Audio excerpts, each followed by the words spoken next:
अस्सलाम वालेकुम सभी देखने और सुनने वालों को वेलकम करती हूँ आपको अपने चैनल पर। और आज मैं आपको देने जा रही हूँ बहुत ही मज़ेदार से ज़बरदस्त से स्प्रिंग रोल बनाने की तरकीब। कीमा रोल बनाएं, कुछ स्प्रिंग रोल बनाएं, आलू के रोल बनाएं, जो दिल चाहे बनाएं। और इसकी आज मैं आपको शीट्स घर में ही बनाना सिखाऊंगी। बहुत हाइजेनिक और बहुत ही आसानी से बनकर तैयार होने वाली ये शीट्स हैं। एक दफ़ा आप बना लेंगे तो आप बाज़ार की शीट्स को भूल जाएंगे। तो चलें जी, सबसे पहले शीट्स को बनाना शुरू करते हैं। सबसे पहले मैंने एक बड़ा सा बोल लिया है और उसके अंदर 1 कप मैंने मैदा डाला है। एक हाफ़ टी स्पून के करीब इसमें मैंने नमक डाला है। और जिस मेजरिंग कप से आपने मैदे को नापा था उसी मेजरिंग कप से आपने 1 कप पानी लेना है। बस सिर्फ 3 इंग्रेडिएंट डलेंगे इसके अंदर और इन सब पानी वगैरह और मैदा को सबको मिलाकर अच्छी तरीके से मिक्स कर लेना है ताकि कोई इसमें गुठली बाकी ना रहे और अच्छा सा मिक्सचर तैयार कर लेना है। ये डो हमारी बहुत ज़्यादा ना पतली होगी, रनी नहीं होगी और थोड़ी सी बस गाढ़ी सी होगी। जैसे कि आप देख सकते हैं इस तरह की कंसिस्टेंसी होनी चाहिए आपकी। और इसके बाद हम एक अगेन दूसरा बोल लेंगे और इसके अंदर हम इस सारे जो हमने मिक्सचर बनाया है इसको अच्छा सा छान लेंगे ताकि हमारी जब शीट्स बनाने लगें तो इसके अंदर कोई गुठली मौजूद ना रहे, जिससे हमारी बेहतरीन शीट्स बनने में कोई रुकावट हो। तो इस तरीके से एक स्ट्रेनर की मदद से मैंने एक बोल में अच्छा छान लिया है मिक्सचर को। और आप देख सकते हैं छोटी छोटी सी गुठलियाँ से मौजूद थी जो कि हमने डिस्कार्ड कर देनी है। तो जनाब आप देख सकते हैं ये हमारा मिक्सचर बनने को रेडी है। एक हमने नॉन स्टिक का फ्राई पैन लेना है। फ्राई पैन आपका जितना बड़ा होगा उतनी बड़ी शीट बनकर आपकी रेडी होगी। मेरा एक नॉर्मल साइज़ का 24 सेंटीमीटर का फ्राई पैन है। फ्राई पैन मेरा नॉन स्टिक का है। और अब इस तरीके से हम इसको बनाना शुरू करेंगे। जैसा कि आप देख सकते हैं एक नॉर्मल साइज़ का चमचा लिया है मैंने, यानी कि आइसक्रीम स्कूप लिया है, बिल्कुल नॉर्मल साइज़ का है। अगर आपके पास भी आइसक्रीम स्कूप हो तो बहुत आसानी रहेगी, इससे आप डाल लिएगा और बिल्कुल परफेक्ट रोटी बनकर रेडी होगी। अगर 1 से 2 अगर आपकी ख़राब हो जाए बनाने में पहली दफ़ा जैसे कि आप बनाएंगे तो बिल्कुल परेशानी की बात नहीं है। सीखते सीखते ही बंदा सीखता है।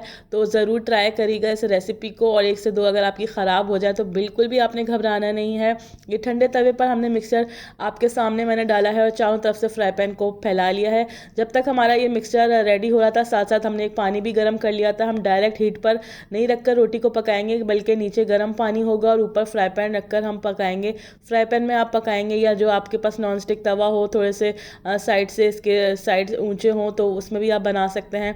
आप रोटी को देख सकते हैं तकरीबन 45 से 50 सेकेंड्स के अंदर ये आहिस्ता आहिस्ता अपना कलर चेंज कर लेगी और बिल्कुल वाइट से ट्रांसपेरेंट कलर की हो गई है।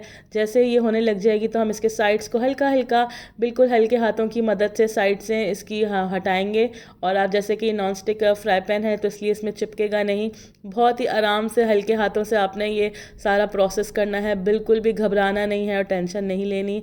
और हल्के हाथों से आपने इसके साइड्स के उठा देनी है और बिल्कुल हल्के हैंड से आपने इसको रोटी को उतार लेना है। जैसे कि आप देख सकते हैं बिल्कुल रोटी परफेक्ट बनकर तैयार हुई है। तवा गर्म होने की वजह से हल्की से हाथ पे हीट लग सकती है आपके। तो ऐसे में आप क्या कर सकते हैं, फ्राई पैन को साइड में उतार के रख लें और फिर हल्के हाथों की मदद से रोटी को उतारिएगा तो बिल्कुल परफेक्ट सही से उतरेगी। और रोटी उतार कर आपने डायरेक्ट किसी प्लेट वगैरह में नहीं रख देनी बल्कि कोई भी आप कपड़ा ले लें, कोई भी नॉर्मल जो घर में साफ़ी वगैरह इस्तेमाल होती है उसके ऊपर आप फैला लें ताकि जो इसके अंदर की जो सारी हीट है वो निकल जाएगी।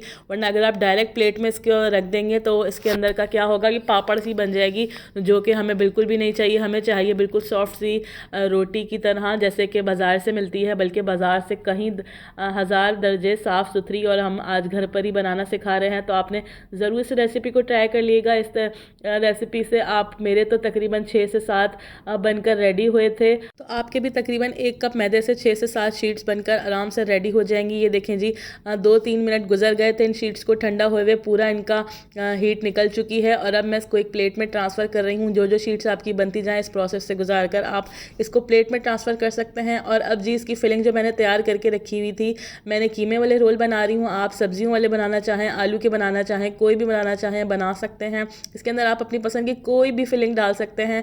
मैं क्योंकि कीमे के रोल बना रही हूँ तो इस तरीके से मैंने कीमा इसके अंदर भरा है। अच्छी क्वांटिटी में आपने डालना है और बिल्कुल हल्के हाथों की मदद से आपने रोल बनाते जाने हैं। पहले आपने बीच में से फोल्ड करना है और फिर इसकी साइड से ऐसे फोल्ड कर देनी है। और इसके लिए आपको कोई अलग से लई बनाने की भी ज़रूरत नहीं रहेगी। मतलब अब इसको चिपकाने के लिए जो हमने बैटर बनाया है उसी को हमने साइड्स इस पे लगाकर और इस तरीके से रोल की शेप दे लेनी है, जिस तरीके से नॉर्मल रोल बनते हैं। बहुत ज़बरदस्त से रोल बनकर तैयार हुए हैं, बहुत सॉफ्ट सा इसकी अभी ये रोटी है। और फ्राई होने के बाद आप देखिएगा, जो बाज़ार से रोटियां आप ख़रीदते हैं, मांडा पट्टी ख़रीदते हैं, उससे कहीं ज़्यादा क्रिस्पी ये रोल बनकर रेडी होंगे। बहुत ज़बरदस्त सी रेसिपी है, आपको मैं देने जा रही हूँ। तो बस जी इसी तरीके से आपने सारे रोल तैयार करके रख लेने हैं और आप चाहें तो उसको किसी पैकेट में डालकर फ्रीज़ भी कर सकते हैं रमज़ान के लिए। मैं आपको अभी तल के दिखाऊंगी 2 से 3, ताकि आपको आइडिया हो जाए कि किस तरीके से ये बनकर रेडी होंगे। तो बस जी ऑयल हमारा गर्म हो गया था और मैं एक एक करके रोल इसमें रख रही हूँ और अभी आपको दिखाती हूँ कि किस तरह के ये बनकर रेडी होंगे। बहुत ज़बरदस्त से क्रिस्पी फ्राई रोल बनकर तैयार हैं। ज़रूर ट्राई करिएगा इस रेसिपी को इस रमज़ान में। एक तो आपकी पैसों की बचत हो जाएगी और ऊपर से साफ़ सुथरे घर में ही अपनी नज़रों के सामने अपने हाथों से तैयार किए हुए रोलों की भाई क्या ही बात है। तो ज़रूर अपना फीडबैक दीजिएगा, इस रेसिपी को ट्राई करिएगा और मुझे अपनी दुआ में याद रखिएगा। और नए देखने वालों से यही गुजारिश है कि मेरे चैनल को ज़रूर सब्सक्राइब कर दिएगा, वीडियोज़ को लाइक कर दिएगा और इसी तरह की अच्छी अच्छी वीडियोज़ देखने के लिए मेरे साथ जुड़े रहेगा। Thanks for watching. अल्लाह हाफिज़।